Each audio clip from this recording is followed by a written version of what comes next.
është e rëndësishme për shkak se është edhe hyrja apo dhe dalja e qytetit Lezhës dhe ishte nevojshme një ndërhyrje e tillë. Sa lehtëson trafikun dhe a do të ndikoni sërish akoma që trafiku në Lezhë lehtësohet?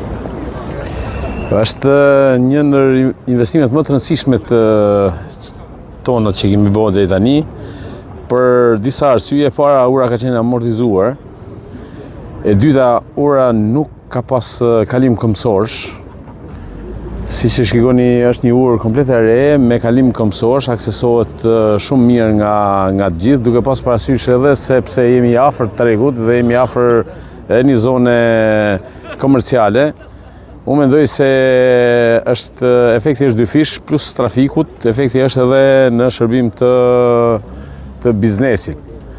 Pra, kjo zonë është komplet në rikualifikim përveç urës po investohet edhe kanali, më shumë shpejt ne fillojmë me gjithë rrugët e qytetit, janë 43 rrugë në qytet që po bëhen dhe janë rreth 100 rrugë që do bëhen në përfshatra, pra ka një bum të parë ndonjëherë në fokusin e investimeve në infrastrukturën rrugore, për cilën Lezhë në fakt ka më shumë të nevojë.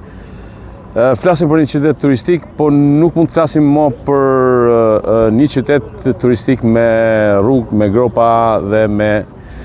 Plus ajo që është çështja mbi tort, që është sistemi i kanaleve të urave të zeza dhe urave të bardha, që do thotë që urat e zeza nuk do binë më në lumë, dhe urat e bardha të shiut janë të disiplinuara që nga kalaja dhe vinë dhe në një stacion shumë të fortë pompash, që do thotë që Lezhë nuk do ketë probleme serioze në përmbytje më.